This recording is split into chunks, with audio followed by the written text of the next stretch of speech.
Well, today I'd like to welcome Tom Ross. Tom, thanks for joining us today to talk about how to build a community in this new world we live in. Hey Greg, great to jump on again.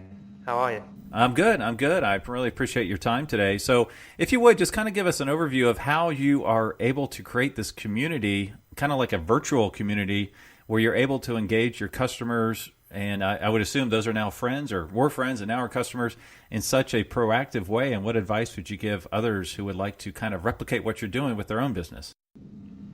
Yeah, absolutely. So this is something I'm really passionate about. And Greg, I can't remember if I've given you much context on this, but growing up, I kind of chased a lot of the vanity metrics, if you can call them that, of trying to get the biggest following or the most traffic. And essentially when you do that, often it leaves a bit of a hollow shell where you might have a big audience, but actually the number or the percentage of people that really care about what you're putting out isn't that great. And that can be quite disheartening. And so what I've been doing for the last few years is really trying to hack at building smaller but highly engaged communities. And ironically, those are often the ones that then do lead to scale up and become something bigger than what you could imagine. But I truly believe that everyone should start with a kind of minimum viable audience. They should start super small, super focused, and super engaged, and that's the most rewarding way to start, and just to kind of forget about a lot of the big numbers. You know, how many followers can I get? I need to get 1 million followers or 100,000 followers. That's all nonsense. I think to start with, you need to shift your mindset and try and get 10 people to care, not 10 million. Yeah, and I do recall that. So those who didn't hear your previous interview on Learn From Others, you can go back and check it out. But you did mention how you were able to build up, I want to say it was like, you got like 1 million followers or hits or something that was, in anyone else's mind, would be a huge success, but you realized it wasn't really engaging in the right way and you redid your model, correct? Yeah, so that was my old blog, my design blog, and that did get a few million visitors. But it just wasn't a viable long-term business because the engagement simply wasn't high enough. I hadn't built enough of a community. And I might have given you the example, Greg, of we now partner with people with various audiences. And I've literally seen audiences of 5,000 people outperform audiences with 1 million people. It's that crazy how little the numbers matter and how it's all about how deeply they care. Right. So it's more about the folks that you are reaching out to are actually going to be active in what you're trying to do versus, so your percent of success or percent of engagements through the roof on a 5,000 base versus 1 million base. Exactly. And it isn't just that the 5,000 base automatically has more engagement. It's just that's an example of, why you should really be shifting that mindset, in my opinion. But aside from holistically it making sense, the numbers don't lie. When it comes down to actual black and white revenue, stuff like email open rates and click rates, it's really stunning to me. I would much rather have an email list of 5,000 people where 2,000 of those people open the email as opposed to an email list of 500,000 people where 2,000 people open the email. It's just much more rewarding. Right, exactly. Well, now, how do you do that? How do you get that community feel? I mean, I know you do a lot of interesting things as far as engaging your users. Could you just talk on some of those and some of the fun things you're doing there? Yeah, for sure. So I'm happy to go tactical, and I think that kind of runs alongside the high level thinking about this stuff. And for me, there's a few pillars of how you do this. One is that you should really build community one person at a time. And the second pillar, which I can come back to, is I think you need to provide disproportionate value. And so if we start with building it one person at a time, again, that comes back down to that piece of everyone's trying to think scalable, which is really thinking 1,000 steps ahead of where their mind should be. They're all thinking like automated systems and hacks and funnel systems and living in a dream world of how their life's going to be when they hit 1 million followers, and they're just chasing that aspirational dream. When you start unscalable, things get really interesting because it's not how do I get 100,000 people to care, it's how do I get the next person to care. And you don't need to worry about it being unscalable. So much of what I do is unscalable. You figure out ways to scale it. They just become bottlenecks. Bottlenecks are good. So don't worry that the tactics that you're using initially aren't going to work when your audience is 10 times bigger. That's a good thing because the game will have changed when you've 10x'd your growth.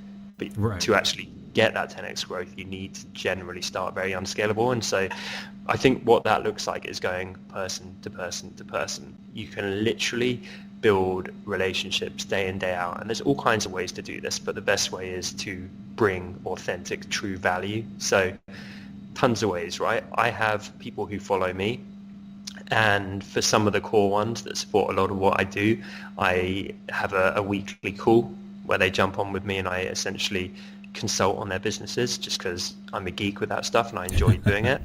Right. There's other people, like my inbox tends to be full of people DMing me because I put it out there publicly saying that I'm happy to help people and give them whatever advice I can.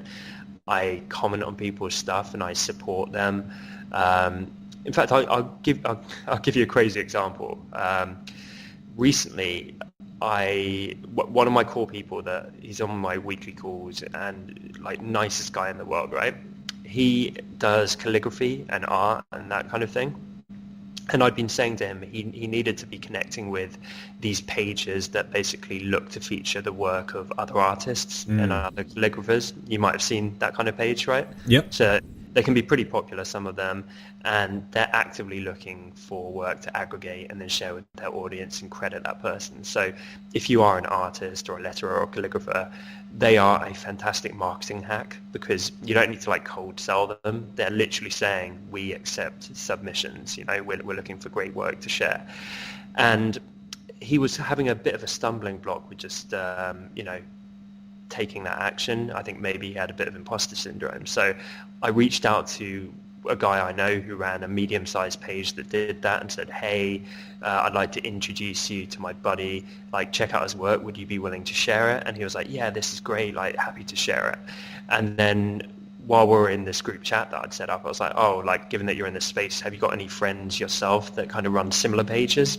And so he added in a friend who ran a bigger page that shared this kind of art. And the guy also was like, yeah, I'd happy to share your friend's work. It looks great. And this all happened while my friend was asleep. and so he woke up to these two pages being like, yeah, we'll share your stuff. And then they did so, and he got a bunch of new exposure. He got like 400 followers very, very quickly. And he's not yet a huge page. So, that was pretty good result for him. Right. That's just kind of chipping away at it, but you're getting bigger chunks as you do it. Yeah, it's chipping away, and there was literally nothing in it for me. Like, there was no reason apart from I like the guy, I wanted to help him, I like bringing my followers value. They support my content. It's just one way I can say thank you, right? But there was no like direct benefit from that. I just truly believe that if you're putting out good karma, I really think it comes back, even if it's not directly from that person. I think if you're consistently putting out good, that's how you start to build a positive reputation and just get your name out there. And I think over time, I just believe good stuff comes back from that. Right. And that's a great example of, he was loyal to begin with to you and your business. And now he's probably like, you're my guy, you're helping him out, and it's a seed of goodwill, so that's really great. Yeah, completely. And like I've been working with him to get a bit of clarity on things, and then did that and a couple of other things. Again, just without expectation. Mm-hmm. I was in my office this week, and suddenly a package arrives, and everyone's like, "What is that?" It's addressed to you. It's this giant cardboard box, and then I open it up, and inside is a Gibson Les Paul, which is my dream guitar. I've like fantasized about owning this guitar for the last 15 years. I've literally, it was on my bucket list to buy for myself as like a retirement present in 20 years or whatever. And it shows up like the perfect color and everything, like my dream guitar. I had to phone them up because there was no note and be like, where the hell's this come from? This is nuts. Like, is it a mistake? Do I have to send it back? And it turns out it was the guy that I helped. It was my follower, and he just did it as a thank you for trying to support him for the past few months. Wow. And it blew me away. And so that's quite an extreme example. Obviously, I'm not expecting another Gibson Les Paul from anyone anytime soon, and I certainly didn't expect that one. But, I just got to point out the fact that he knew that was the perfect gift for you shows the connectivity between the two of you. Yeah, and I realized like a few months back on a group call with a bunch of us, I'd kind of just mentioned that, and he'd obviously made a note and just stowed that away for a rainy day. That's really cool. Incredibly cool, incredibly kind of him. I was blown away. And the reason I give that example is, for me, that is the absolute opposite. That's the antithesis to like a disengaged follower that literally couldn't care less about you. Like that person that sits on the email list and never looks at an email and just couldn't care less what you're putting out. That's the polar opposite to that, right? Right. And this guy, he's awesome. He supports everything I do. He's what you would call a true fan. Mm-hmm. Hopefully that kind of shows the power of true fans, because I'm not planning to sell anything connected to my personal brand for quite some time. But I know if I put out a course or a product, like he would buy it in a second tomorrow.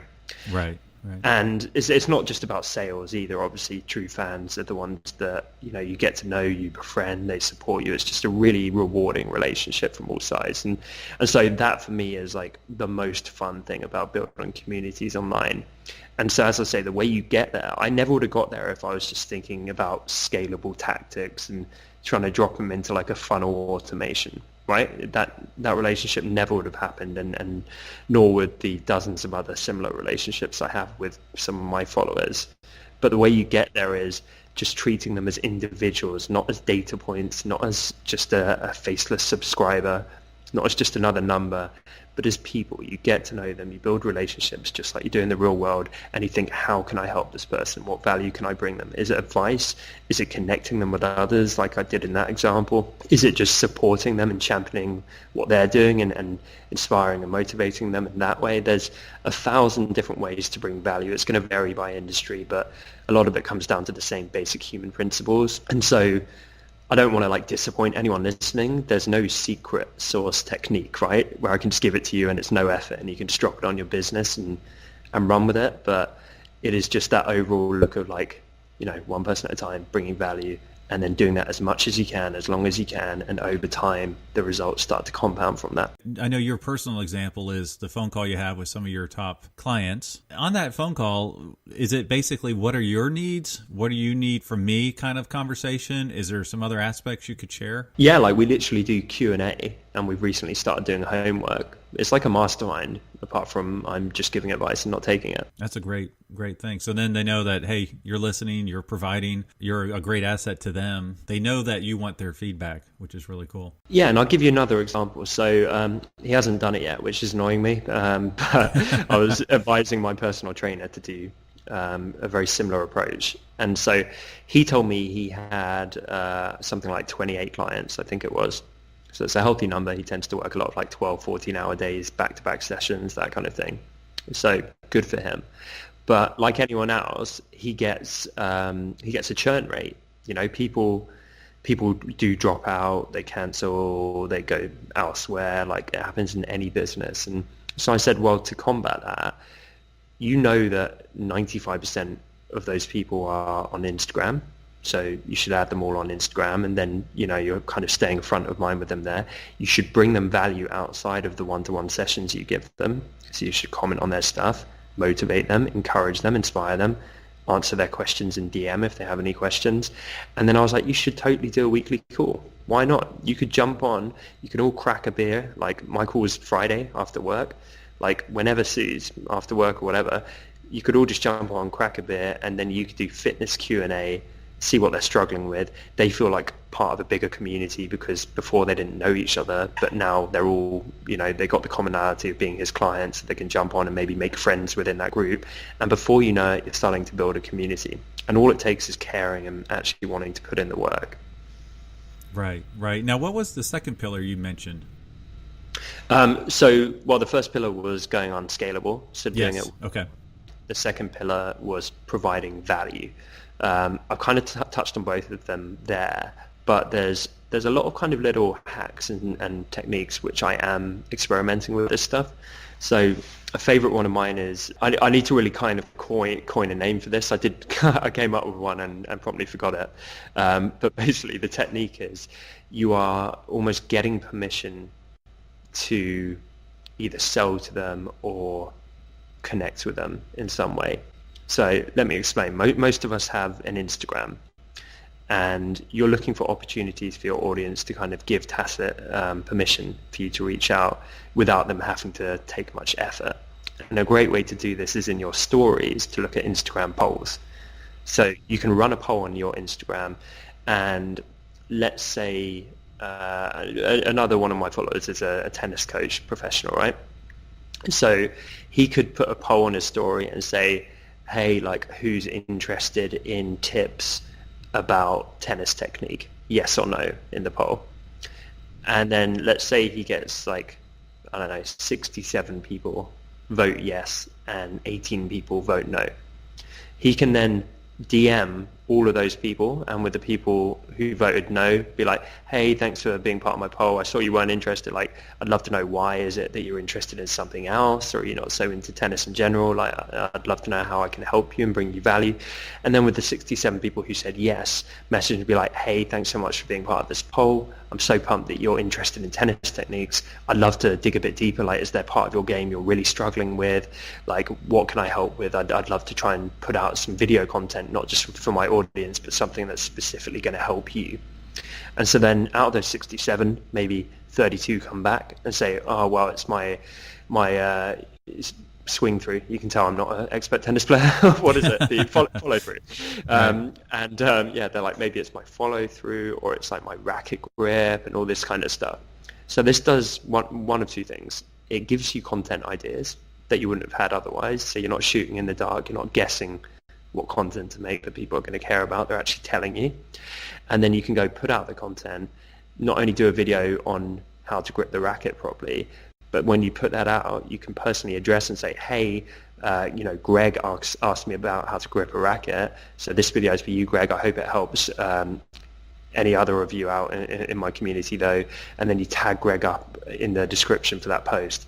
He's guaranteed to see that. And you can even DM him and be like, hey, Greg, by the way, I went and made that video for you that you were asking for. That's really awesome. Yeah, because if you think about a large organization or someone who's just looking at the scale aspect of it, they might look at that 67 or whatever it was you said, yes, I want that video. They might just look at, okay, well, we got a majority, let's go with it. Whereas this next level is, let's DM them personally, both, who do want, who don't want, and find out what do they really want. If they didn't want that, what do they want? So that's definitely taking it to the next level. Yeah, it is. And it's, it's a bit unscalable, but the whole purpose is it opens up the door for relationships, because you better believe you have a much better chance of eventually selling to hypothetical Greg in this example, or connecting or building a relationship, because you're going in, it's like you've listened, you've provided value and content based around their pain point, and then you continue the conversation, you continue to chat.